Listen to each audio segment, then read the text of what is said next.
What is good, everybody? Welcome to the Gold Standard Podcast. I am Rob Stats Guerrera, and I am pleased and privileged to be joined by a very special guest, someone that I know needs no introduction whatsoever. Radio royalty, Paul McCaffrey is here. What's up, Paul?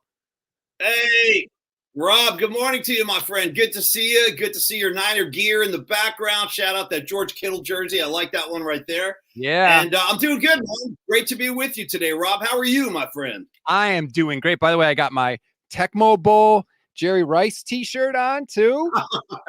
Nice. Love me some old school video games, but I'm so excited. I'm so happy that the 49ers are playing on Saturday because I literally cannot wait another day for this game.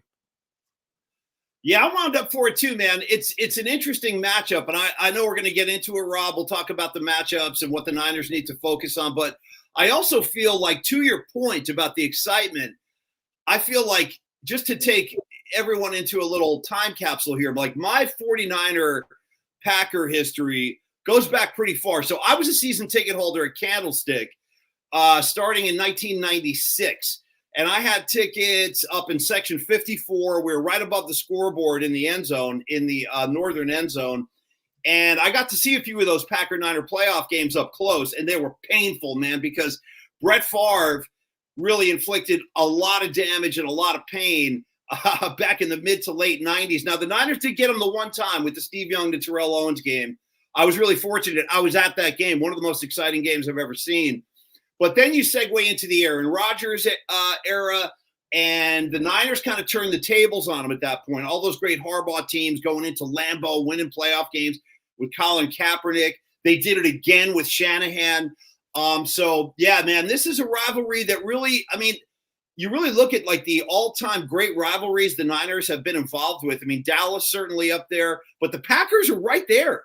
I mean, this is, if I'm not mistaken, this is either the 10th time they'll be meeting in the postseason or the 11th. It's either the 10th or the 11th, to the point that there is a lot of history in the postseason between these two teams. Oh, the Packers have done some dark things to this franchise. I'll never forget in '95. I thought the Niners are going to go right back. We got this. Who are these Packers? I'm not worried about the Packers. I'm worried about the Cowboys. And they got smashed in that game. Yeah, I mean, that was, the one thing that stands out in my mind, Rob, about that game is the Adam Walker fumble. Adam Walker's out there with a cast on his arm. He fumbles the rock. The Packers get it. And I really do feel like sometimes games have that kind of momentum swing early that can affect the rest of the game. And I truly feel to this day that the Niners really never got back up on their feet and recovered after that Adam Walker fumble, unfortunately. And that kind of set the stage for several more years of Green Bay Packer pain. Dude, how about this one, Rob? This is how crazy I am. I can remember the exact calendar date. That's how demented I am. It was October 14th, 1996, was the next time the Niners and Packers played after the Adam Walker game. It was a Monday nighter in Green Bay. I want to say it was an overtime game, actually. I think like 23-20 Niners lose that game. But that kind of was the beginning, the Adam Walker game into the Monday nighter in 96. And then they did meet again in the postseason in 96. The Niners had to go to Lambeau, and it was like sleet, ice, and it was a horrible day conditions-wise. Steve Young had broken ribs. He only played a couple series, and Elvis Grbac came in. Yeah, and they blew us out. They blew us out. I think the final score was 35-14, something like that. And the Packers were on their way to their first Super Bowl, actually, with Brett Favre. They were on their way to winning their first title with Holmgren and Favre and Antonio Freeman, Dorsey Levens, all those guys. And it was kind of like that. The Packers were just a step ahead of San Francisco from around 95 to 2000, with the exception of that one time we got them at the stick with Steve Young and Terrell Owens. Great game. But you're right, man. There was a lot of pain inflicted on us Niner fans during that time period. That call, Joe Starkey's call of the TO catch, is my favorite call of any call ever in sports. I think it's a damn masterpiece. Sometimes I just play it when I'm in a bad mood, and it makes me happy. We're going to dive into this matchup and get into all the different tentacles thereof. But first, before we do, I just want to give a quick shout out to our YouTube channel partners, Community Tree Service. If you have a yard and you need anything done for your yard, contact Community Tree Service. They do everything. Tree trimming, land clearing, hazard tree removal, home fire hardening, debris removal from the Central Coast up to the Bay Area. And the best part, estimates are free. So call them at 831-763-2391, email estimating@ctsa31.com, or visit their website, communitytree.com, to schedule an appointment. Tell them you heard about them from us and that you are a Niner fan, and they will give you $200 off your quote. If you are a Packer fan, they will charge you $200 more. So shut up about that. Community Tree Service is the way to go. They're licensed by the California State License Board, license number 1100816. Here's the weird part about this game to me, Paul, is that both fan bases are going into this game and they are saying it's a different team. We got a different quarterback. The 49ers fans are confident because Jimmy G is gone. The Packers fans are confident because Hall of Famer Aaron Rodgers is gone. And that is really weird to me. Well, it's interesting because I feel like the 49ers, when they are playing their best football, I'm talking about this year specifically, with this coaching staff, with this front office, with this quarterback now, with Brock Purdy, I feel like the Niners are, I don't think you can really argue this point. They are certainly have to be considered among the top two teams, the other one having to be, obviously, the Baltimore Ravens. These are the two number one seeds. But I feel like the Niners, if they play their best football, if they are cohesive, if they don't hurt themselves with penalties and turnovers, I don't think there's anybody that can beat them. And I'm trying to be as objective as possible. And I don't say this every year, Rob. There are other postseasons where I'll say, yeah, we're good, but we're going to have our problems with X, Y, or Z. This year, I really do feel like we are, in some cases, our biggest enemy. Like that, the Ravens game, for example, is a good case in point. Like, I feel like I don't want to take credit away from the Ravens. Lamar Jackson's amazing. He's probably going to win the MVP. But I feel like the Niners beat themselves more in that game than Baltimore kind of beat us. I kind of think we did it to ourselves.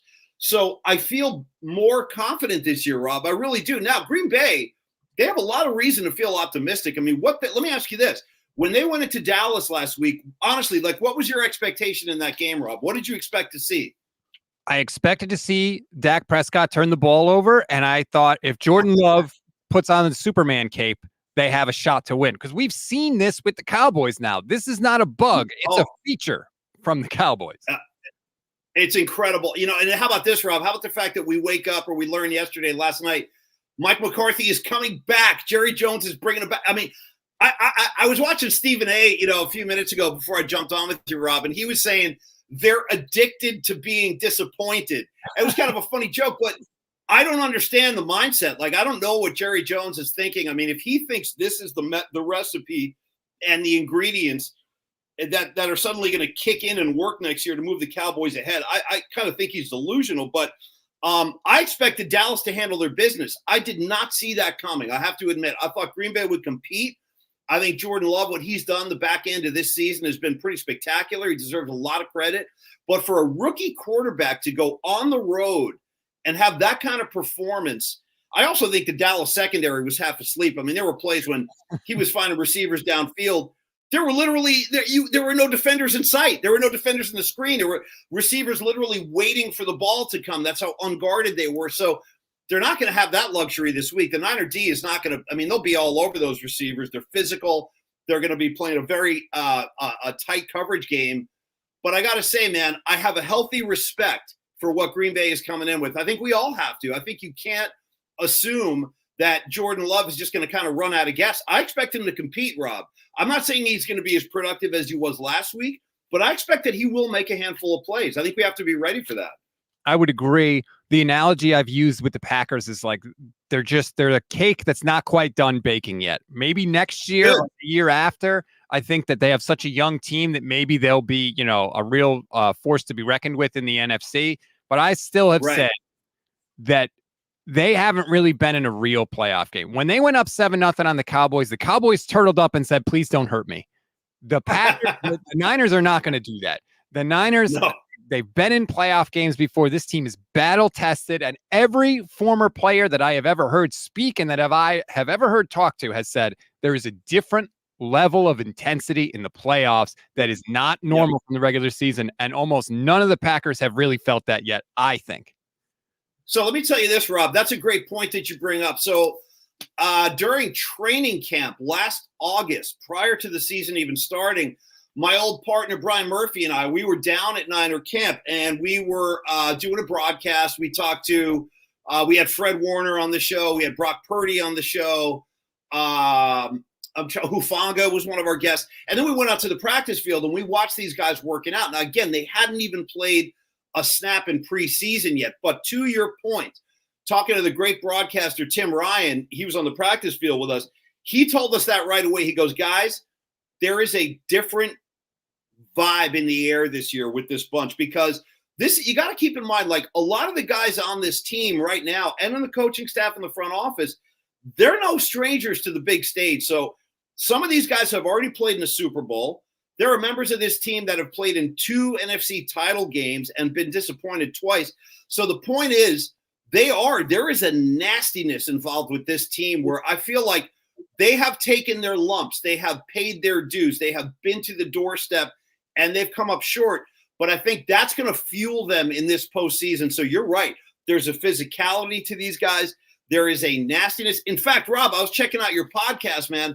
I was looking through some of your older episodes, and I think, if I'm not mistaken, I saw one of your episodes was called something like bully ball, right? Like the Niners are going to come out and bully these teams. And that's the perfect word. They do play like a bunch of bullies. And that goes for the offensive side of the ball too. Now, there aren't a lot of teams, I think, standing in the postseason yet that are as physical on the offensive side of the ball as San Francisco is, because they inflict, like they look for contact. George Kittle looks for contact. Debo with the ball in his hand, he's running right at DBs. Same with Christian McCaffrey. Like, that's one thing about his game I don't think I realized until I've seen a full season, like a body of his work, Christian McCaffrey. I didn't realize how physical he was. He will take the rock and run right over guys. Like, I didn't really know how much of that was part of his game, but it's been a pleasure to watch him. And all the way back to your original point, Rob, yes, there's a different feeling with this team this year. I totally agree. I don't know if you saw this. Speaking of those old Packers teams, their former tight end, Mark Chmura, said, hey, a 15-yard flag on Brock Purdy early on is worth it if you knock the crap out of him. And I just kind of laughed at that, because my response is like, you think you're going to bully the 49ers? Like, this is the team you think you're going to get physical with? Good luck. Right. Well, first of all, that's kind of a foolish thing for him to say publicly, because that's not the NFL anymore. I mean, the NFL doesn't roll like that. You can't be calling out, intent to harm, disable, or take a quarterback out of a game. No, Rob, back in the 90s, they used to do that, man, openly. Buddy Ryan's defenses used to say, like, oh, yeah, no, we're going to knock the quarterback out in the first quarter. But today's NFL is not that way. So Chmura's running his mouth. I remember him from the Brett Favre teams, good player. But I'm not going to take anything he says very seriously. First of all, let's see them get to Brock Purdy. I don't think he's given enough credit for his elusiveness. Brock Purdy can move. Like, he's not going to just stand there and wait to get hit. He'll slide out of the pocket, or he'll just tuck it in and run upfield to avoid contact. So stuff like that, Rob, like Chmura running his mouth, I'm not going to lose any sleep over that. It'll be answered on the field, I think there's a pretty good chance the 49ers are aware of that comment. Oh, there's no question. Oh, they know what's being said. No question about it. Rob, let me ask you this. One of the things some of my friends and I have talked about that are Niner fans, they talk about the layoff, the number 1 seed, getting that extra week.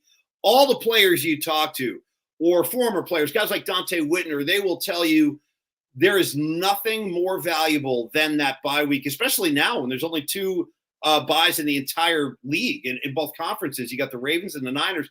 Where are you, Rob, philosophically? I have my own feelings, but I'm curious about yours, like the rest versus rust kind of idea and debate. Where are you with that? Do you have any concerns that the week layoff takes the Niners out of their rhythm in any way?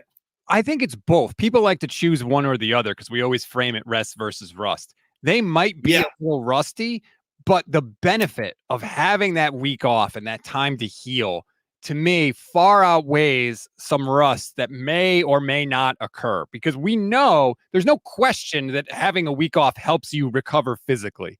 The rust is still up for debate, but there's no question they got a benefit from that. Christian McCaffrey, Trent Williams, Dre Greenlaw. Poor Dre Greenlaw, I feel like, is always, duct tape and dreams at the end of the season. They needed that rest. And we have seen when they are rested, this team plays at a different level. So I will take that coming out of the week, even if they may not be as sharp early in the game as they normally are. I like that answer, man. I do. I agree with pretty much everything you said there. And Rob, I got to dive in real quick with you. So Rob, first time I'm talking to you on the podcast. I love your background. I got to get a better background in my own house. I got to get a little studio set up, but I got to get inside the world of Rob for a second here. So you're talking to me now. I'm in San Rafael, just north of San Francisco. Now, I understand you're an East Coast guy, and you're broadcasting from Connecticut. Is that right? That's right. I'm in my house, born and raised in Connecticut. I actually grew up. I still live like 20 minutes away from ESPN. And I just didn't want to have to choose between the Giants, Jets, or Patriots when I was a kid. Like, why do I have to pick between those three teams? And, of course, I was born in 1985. So I'm a baby of the 80s. Well, who was good in 1985? The 49ers. So I picked the team all the way across the country who was really good, and I have been a dyed-in-the-wool 49er fan ever since.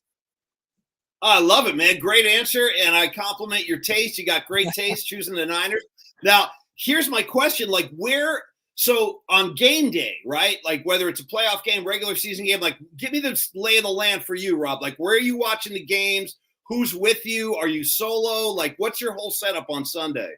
Well, normally I'm in my house, in my living room, in the same spot on the right side of my couch, right in front of the TV. I've got my pad. I have like 5 different color pens that I use to take notes all throughout the game. And I used to watch solo. Right. Now I have a son, so he's into the Niners now, so he watches with me. But I can't have distractions. A lot of the time, my wife will take my daughter and go to her parents. Like I am locked in. I don't know how you are. No, it's pretty much a mirror image, man. So like I said earlier, I mean, back in the old days before, and by the way, congrats on your son. That's awesome. I was a season ticket holder at Candlestick for about 6 seasons. And then I had 2 kids. So we had to kind of get rid of the tickets, just a big expense, and we didn't have the time. But now I'm kind of like yourself. Like most of the time, I'd rather just be alone in the command center in front of the TV in my spot. I'm not messing around with the phone. I'm not taking calls. It's got to be me in the game, hyper-focused. And even sometimes, I got to tell you the truth, like going to sports bars, I had to give that up years ago. Like there's too much going on. There's too many people running their mouths. So I think I and the general public are best served when I'm kind of isolated in my own little cubby watching the Niner game solo, kind of like yourself. I feel you, man. I'm so regimented. So I went to my first Niners game ever this year. I was at Levi's for the Cowboys game. And nice. It was incredible, like blew my mind. Everything about it was fantastic. But there was still part of me that missed being able to see like the replays and hear what the announcers are saying and pull down little nuggets from the graphics that were on the screen. Like I'm so glad I went, but I'm also like, I really like just my routine of it all. Hey, Rob, I got to tell you too, man.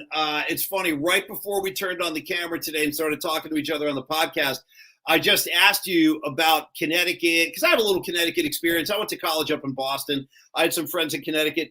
And I got to tell you, probably my favorite thing about Connecticut, and I say this like honestly, I would swear on a Bible to this point, is the fact that Connecticut and New Haven is the home of what I think might be the best pizza I've ever tasted. And on the old Murph and Mac show, we talk a lot of pizza on the show, man.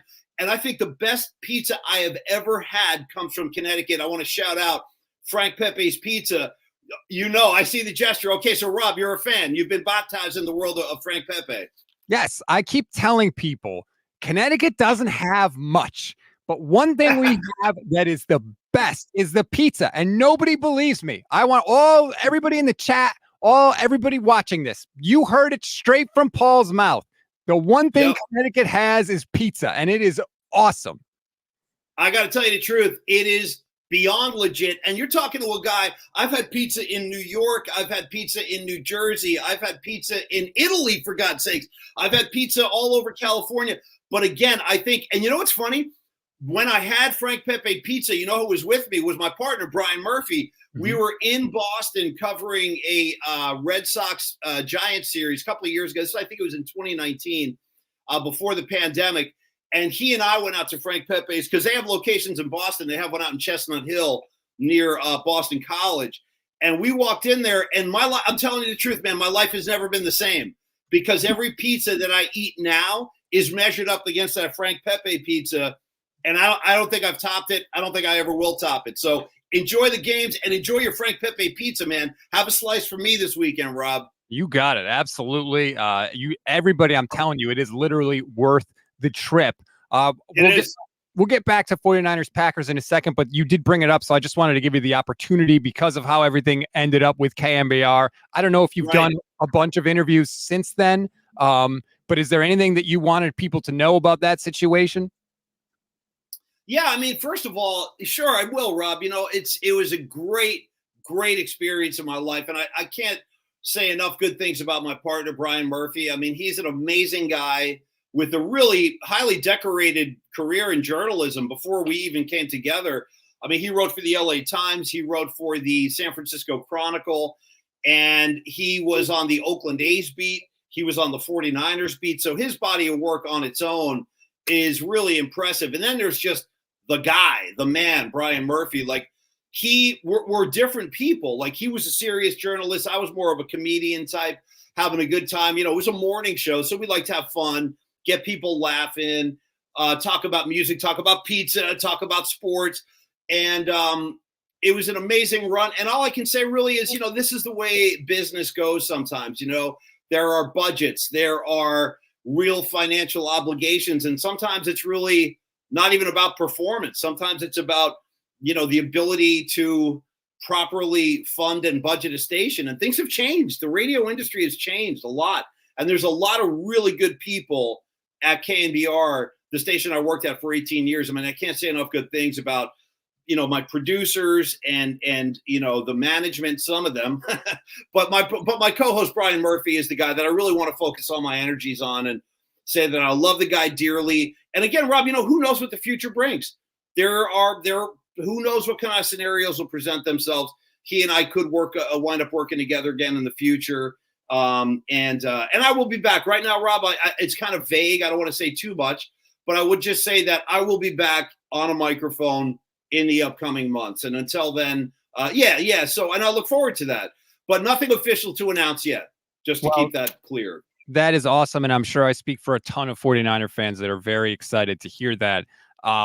So I was with NBC in 2020. I was producing Pro Football Talk Live with Mike Florio and Chris Sims, and COVID hit, and I got laid off.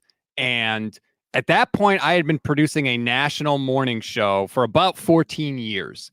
And I will never forget the feeling of the NFL draft going on, and there were rumors and stories were happening and people were getting drafted, and I had no job. I had nothing to do. I had no show to produce, and I didn't know what to do because I'd always been in the habit of reacting to stuff, and I just got to sit and watch, and it was a bizarre experience for me. I will never forget. Yeah. Have you had that this year watching the 49ers? I have. No, I definitely have. And you're right. It's kind of fish out of water territory where you're so used to certain routines. And like yourself, I was on a morning show for 18 years. So you know what? It's funny, Rob, like the first couple of weeks that I was away from KNBR, like my body clock would just wake me up at like 4:15 in the morning. I'm like, oh shit, I don't have anywhere to go today. I can go back to sleep. But yeah, no, it is different. And you kind of have to recalibrate like your whole life and your whole schedule and the way that you consume games, the way, like you said earlier, when you watch Niner games, you have a pad and you're writing notes out, and I'm the same way. And some of those things have been adjusted. Like now I'm watching a little bit more as a fan. I don't feel like as responsible to retain every little detail and like penalties and things like that. But when I'm on the air doing a show, yes, you got to be accountable for all that kind of information. So I would say like my viewing habits have kind of relaxed a little bit. It's not quite as intense. I can watch more as a fan, which is kind of enjoyable, to be honest with you. Like, cause I can get stupid with it sometimes. If I don't like what's going on, I can go back to the insults instead of the, the X's and O's and the breakdowns.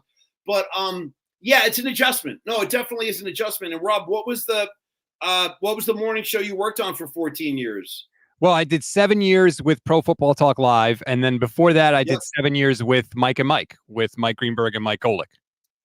Oh wow, dude! Congrats, great. Both of those are great shows, and it's kind of like you and I had similar experiences. It's not really a performance based thing.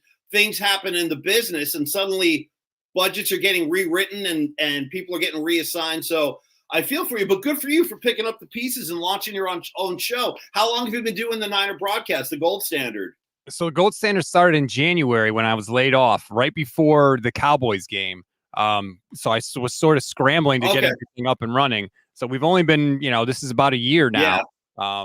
And it's a different world, like I'll say that, but to be able to have full control over everything, especially me as someone that was a producer for so long, I was always, trying to convince hosts of like, hey, we should talk about this, or what about this angle? Now I don't have to convince anybody of anything. I just say whatever I want.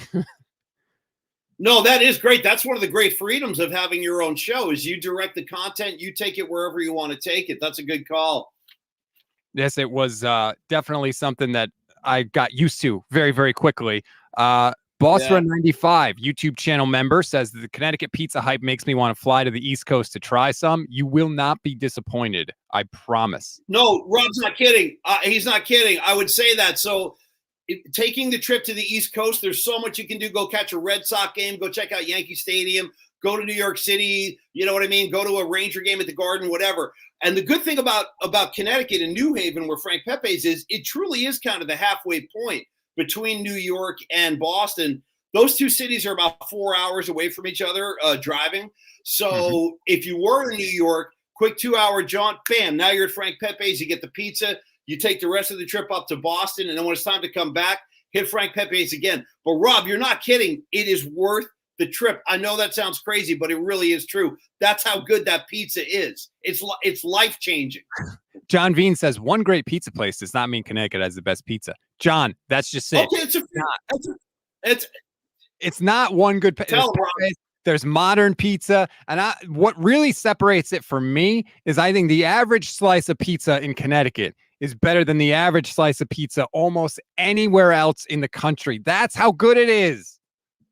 It's kind of an underrated pizza spot, to be totally honest. Like New York gets all the attention. They have the big spotlight and deservedly. Listen, there's some incredible pizza in New York City. In fact, if anybody cares to ever check it out, I would say go down to John's on Bleecker as a good starting place. That's some of the best pizza you'll find in New York City.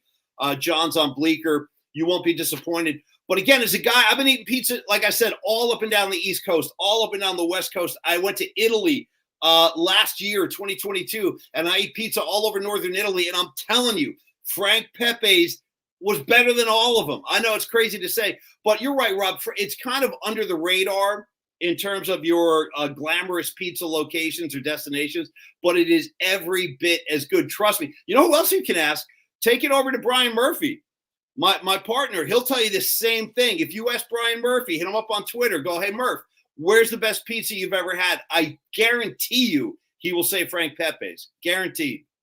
John says the Connecticut pizza hype is like the Jordan Love hype. That's fantastic. By the way, John is a YouTube channel member. Shout out to all our members here. I appreciate you so much. If you want to support the channel, please do. It's less than $3 a month. You get priority comment response. You get custom emojis. You get membership badges. If you want me to follow you on Twitter, I will. One of our other hosts here on the network makes me promise that as well. If you want it, I'm happy to do it. But please consider becoming a YouTube channel member.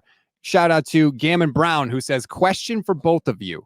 What was one mistake on air that you wish you could take back? And people don't realize when you speak on the air for so long, sometimes words just come out of your mouth. And as soon as they are out, you wish you could just pull them back in. But it just happens sometimes. No, it's a great question. Here's the honest answer. The first thing that came to my mind, I got to be totally honest with you guys. Now, I will say this. When you do a radio show on traditional terrestrial radio for 18 years, you got to remember it's not the Wild West. It's not a podcast. It's not the internet. It's not Sirius Satellite. There are FCC rules, regulations, and restrictions. Now, here's what happens, Rob. I was really fortunate, as I said, to work with Brian Murphy. He and I became really, really good friends, not just on-air partners. Like, we're good friends in life. And for me, like when I'm really comfortable, when I'm really relaxed, you're going to get the unfiltered Paulie Mac. And with that might come some colorful language every now and again. There might be an F-bomb that slips out here or there.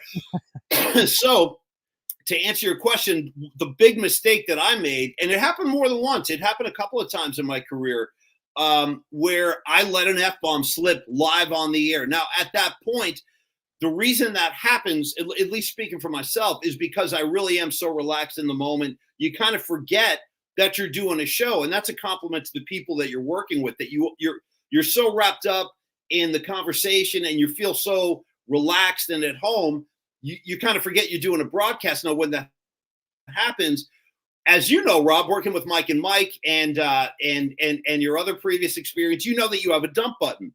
And if a profanity is to slip out on the air, there's generally a 7-second delay for the non-radio people to know that you can dump out of that signal, and then it will rebuild. And the audience generally won't even know what happened. They'll hear like a little gap in the broadcast, but they won't hear the offensive word. Now, I had a situation, I would say this is probably around 2010, 2011, back in that period, where I let a naughty word loose on the air. And again, it was because of all the reasons I said. I was relaxed. I was comfortable. We were feeling good. And I think an F-bomb slipped out. Now, the general manager at the time, this is the man who hired me. Shout out Tony Salvador. This is a guy that truly opened all the doors for me and gave me a shot. He heard the offensive word before it got dumped because he was in the building listening without the delay. And as soon as the show ended, I went to our office. Murph and I went to our office, and we're sitting down there. And somebody came down to my office and said, "Hey, Paulie, Tony Salvador wants to see you." And I said, "Oh man!" Like I actually thought, like this could be it. I might be walking the plank right here. I might be this could be my last. Might have just done my last show. And I walked into his office, and he goes, "Paulie, sit down, close the door." And it's kind of how he talked. He was a colorful guy, and he goes, and I walk in, and he goes, "Do you know why you're here?" No, he did. And I said, "Yeah, Tony, I think I do. I think I do know why I'm here." And I explained, "I'm really sorry. I told the producer to dump the signal," which he did. So the audience never heard it, but they heard it in the building. So that's to answer that question. Probably the biggest mistake I've made is getting so relaxed that I let an F-bomb slip out on the air. Excuse me. It didn't cost me my job, mercifully. I'll knock on wood for that one. But that was a big one for me. How about for you, Rob? Do you have any scary moments like that? Well, I haven't been on the air too long. You know, I've been mostly behind the scenes. I have done plenty of stupid things as a producer. However, I played a taped interview in a radio segment that was too short for the interview, and so that was an adventure. We had to sort of cut that off, but we had a hard out at the end of the segment too. So that was a little adventure. I did once say that Patrick Ewing was better than Tim Duncan on the air, which I don't know why I ever said that because that's clearly not true. But don't worry, I'll have plenty of opportunities to screw it up in the future for sure. You're right. Well, you know what's good though, Rob?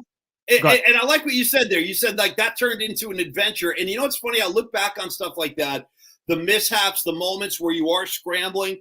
You know what I learned about that is from those moments of panic, from those moments where everything kind of breaks down, you actually do learn how to handle those situations without like totally falling to pieces on the air. You got to learn how to continue to go forward, make it seem like everything's fine because you don't want the audience to know like everything's melting down around you.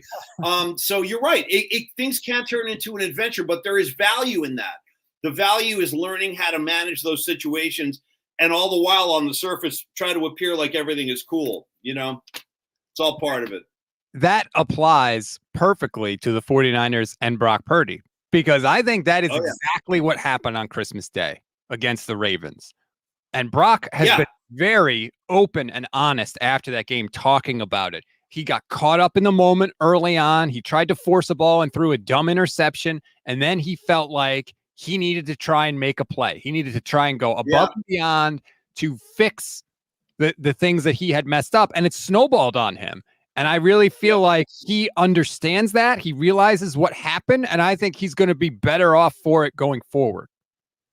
I love what you just said. I love that. And I totally agree. See, that's why I mentioned earlier, Rob, like I feel, and I mean, this is just my opinion, but I really do believe this, that the Niners are more capable of hurting themselves than other teams are capable of hurting them. Like you said, Purdy forces a bad pass.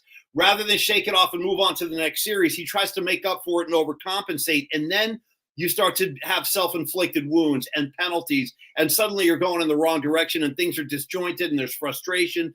But when they stay within what they do best, I don't think the Packers can beat them. I'm just being totally honest, because I've asked myself this a lot this week, Rob. I've said to myself, who are the Green Bay Packers? Okay, well, let's be real about it. They're a 9-8 team. They're a second-place team. They didn't win their division. They're a wild card team. The Lions got that one. Now, the Packers do deserve credit. I don't want to badmouth them or discredit them from what they've done. They looked incredible last week, and they are playing really, really good football. But their two biggest weapons, obviously, Jordan Love, Aaron Jones. I just don't see Aaron Jones having a game like that this week, the way he did in Dallas. I don't see it. First of all, you got Eric Armstead back in the middle, plugging up those gaps, and that's going to be huge. His ability to clog up the run, I think, was really missed when Armstead wasn't playing in the last few weeks. I think getting him back is going to be a huge boost. And I look at that defensive front, Rob, and I just don't see it. I don't know that the Packers are going to be able to run the ball. Now, they might pop a play or two here or there for a couple of medium to big gains, but if that's something they think they can consistently go to, the run game with Aaron Jones, and expect them to move the chains, I don't think they're going to have success. I don't. And now you're talking about putting the game in Jordan Love's hands. And again, he is not going to have that kind of time. He is not going to have that kind of time to look downfield and look for second options, because the Niner defense is going to be all over him. These guys are going to be shot out of a cannon. And when you talk about adding that extra week of rest that we talked about earlier, Rob, fresh legs, man. Bob McKittrick, one of the old 49er offensive line coach, he used to preach that when asked about why is the Niner pass rush, why is the 49er offensive line able to execute so crisply late in games? His answer was always fresh legs. The team with the freshest legs is going to be the more effective team. You got a team with fresh legs on both sides of the ball. And again, when I think about Aaron Jones, I just don't see it, man. I don't know. I mean, what's your concern level with Aaron Jones in the run game against this Niner defensive front? How do you feel about that matchup? He's a good player, but I've seen him against this defense before, number one. And number two, the 49ers have not allowed a 100-yard rusher in 44 straight games. That is the longest active streak. It's the longest streak by anybody since the Saints from 2017 to 2020. So if Aaron Jones is going to go off, he's going to have to do something that nobody has been able to do against the 49ers in quite some time. And I go to the Arizona game. The Cardinals late in the year ran for 234 yards on the 49ers and lost the game by 16 points. It didn't even matter they ran for all those yards because the Niners dropped 45 on them. Even if the Packers are able to get the running game going and move the ball, I don't see the Packers stopping the 49ers unless they force a turnover somehow. I think the Niners are going to go right down the field. Yeah, I do too. And I also think that, you know how well Shanahan's opening drives are usually executed. Like 8 times out of 10, the Niners are going to find a way to put a touchdown on the board in that opening drive. Or that's the way it feels anyway. Like when they kick a field goal on the opening drive, I'm disappointed. Like I almost expect 7 on the opening drive. And you've given Shanahan 2 weeks to scheme, 2 weeks to game plan, watch the Packer tendencies. I think the opening drive should go swimmingly for the 49ers, or at least I expect that. And, then there's just the experience, Rob. Like I said earlier, like you've got guys on this team that have not only postseason experience, but experience on the biggest stage. You've got guys that have played in Super Bowls. You've got guys that have played in 2 NFC title games. The Packers can't say that. They don't know what this stage is going to feel like. Now, again, credit to their win in Dallas, but they took the crowd out of that game very, very early on. The Dallas crowd was not a factor. I think the Levi's crowd is going to be a factor. I think Jordan Love is going to have a hard time running that offense in that kind of environment that, truthfully, he hasn't heard yet on the road in the postseason, because Dallas, that turned into a library. By the end of the first quarter, it was a church, That's a good point. They never let the crowd get into it. They basically jumped out ahead, and the Cowboys crowd didn't. Levi's is going to be shaking when Trent and Debo come out of that tunnel with the boombox. It's going to be incredible. And the Niners, you mentioned it, they scored 76 points on the opening possession this season. That sets the NFL record since they've gone to 17 games. So they clearly can get after it and get after it right away. A couple of super chats here. James Welsh, thank you very much. I believe that if Purdy didn't have such a long history of throwing interceptions due to hubris and erratic play, the drops last year, the interceptions this year in college, data tells me it continues. This touches on something that I feel like has become a narrative that doesn't make sense to me. People are acting like Brock Purdy has a turnover problem because I think they saw the 4 turnovers against Baltimore, but like he's got the same number of interceptions this year as Jordan Love. He doesn't chronically turn the football over. It's just the only way you can beat the 49ers. Yeah, I'm not overly concerned about turnovers. I mean, let's let this game play out first before I don't want to spend a lot of energy getting uptight about turnovers because I watched Joe Montana play. I watched Steve Young play. I mean, listen, I can assure you those guys threw interceptions in the postseason. I saw it. Believe me. I don't even want to bring this up, but I mean, you go back and watch that 1992 NFC Championship game. Steve Young threw interceptions at critical times in the game.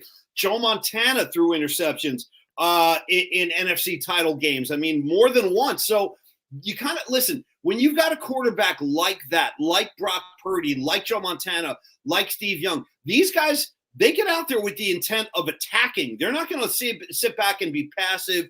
Or these guys are not choir boys. They're going to go for the throat. They're going to go for the kill. And with that, sometimes there's some gambling involved. And you've got to play reckless. And you've got to play with the aggressive intent. And the result of that sometimes, unfortunately, can be interceptions. Now, there are different kinds of picks. The pick you mentioned, Rob, against Baltimore was kind of a forced mistake. He forced that ball into a situation that he really shouldn't have.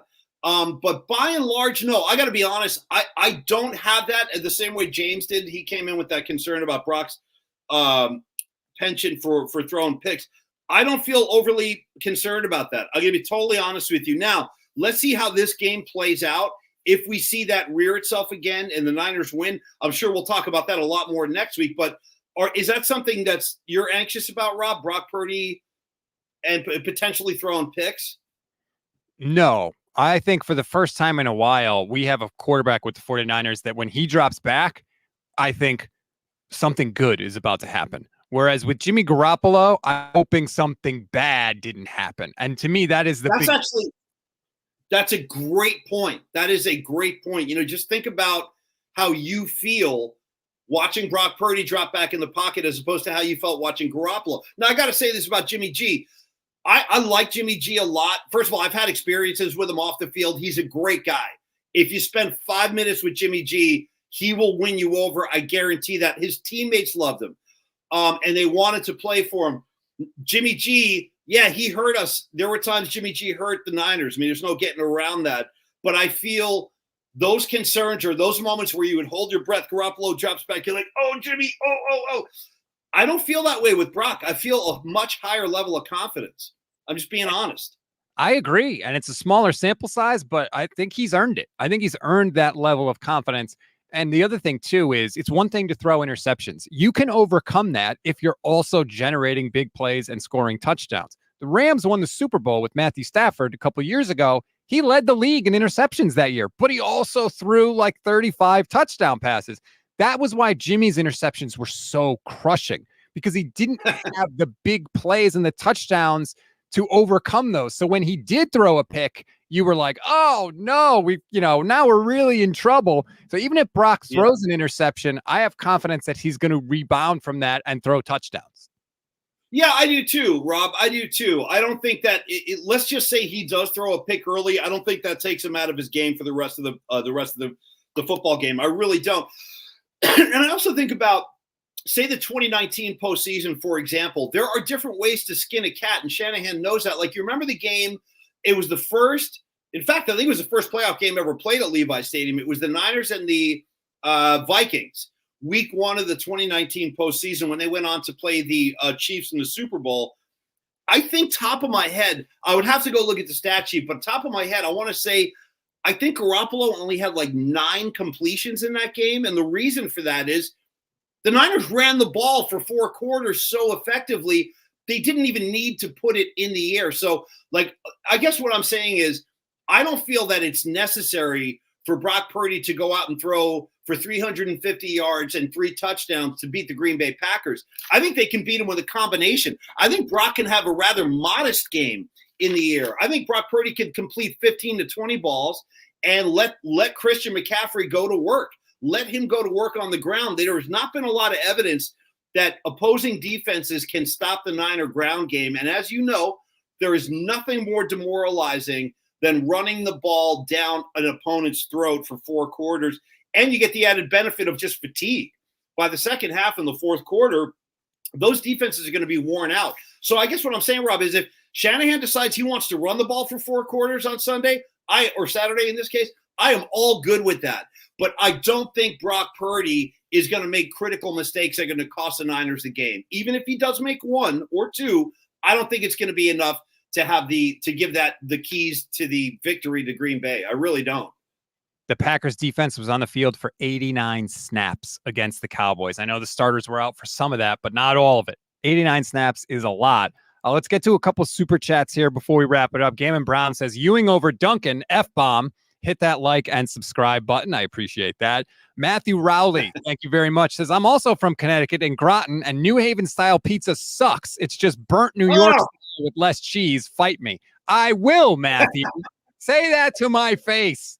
Well, you know what we need from Matthew? You know what I would say to Matthew is like, hey, first of all, respect. I'm sure you have your preferred places. But if you are actually rejecting Frank Pepe pizza, my simple question is, tell us where the good one is. If you don't like Frank Pepe's and you think there are better spots, where should we go? And I'll write it down and check it out. I really will. That's fair. You know what? Let's get something good out of this. A good new pizza place. Rod Simmons says, we started the season hot. We've been healthy. Now we have Armstead and acquired Sebastian Joseph Day for the rotation. So we should harass Jordan Love all game at home. That's something I said earlier this morning. We have been building this defensive line for 7 years now with Kyle Shanahan. If we can't get after the quarterback now, when we need it the most, with 3 games between the Niners and a Super Bowl title, when are we going to be able to get after it? What have we been building for 7 years? Oh, no, it'll come. I'm very, very confident in the pass rush. I'm sure they'll get to him this weekend. They might get to Jordan Love multiple times. That would not surprise me at all. And all I'm just saying, Niner fans, be patient. If the first quarter, if they're having a hard time getting their hands around Jordan Love, I have all the confidence in the world that they will get to him over the course of 4 quarters. And I go back to what we were talking about earlier, Rob, where I said Tim Ryan was talking to me in camp about this team's attitude. There really is a nasty disposition to this group, and there is a relentlessness to this group. And I think that comes with being so close in NFC title games and being disappointed and coming away with that bad taste in your mouth. I know that they do not want to experience that this year. So I know the motors are going to be revving very, very high on Saturday. It's going to be so much fun. I cannot wait. James Welsh is back. He says, no, it wasn't just the Ravens game. Like I said, in college, he was top of the league last year and dropped interceptions and interception-worthy passes. And he had a 3-game stretch of throwing 5 interceptions. Then, yes, 4 against Baltimore. Listen, James, I don't want to know about interceptions that could have been interceptions. I'm tired of living in the coulda, woulda, shoulda been world, okay? The 49ers should have at least 2 more Super Bowl trophies since 2012, but they don't. What matters is what actually occurs on the field. And Brock has 11 interceptions this year, the same number as Jordan Love. The guy thinks everybody takes care of the football better than anybody. So, like, I don't think that Brock Purdy has an interception problem. I don't think we have seen that on the field. No, think about this. I mean, last week, I'm watching the Packers and the Cowboys. Some of those interceptions that Dak Prescott threw, like, I don't know how you can justify them on any level. Like, they just don't make sense. If you who are you throwing that ball to when you watch the tape of that game? I don't feel that when I watch Brock Purdy, kind of like you said earlier. Now, again, I don't want to bury this guy. I can see that by some of the comments coming through, people are concerned and they are a little bit uptight about potentially what could happen. I would just tell all those fans that are worried about Brock Purdy, take a deep breath.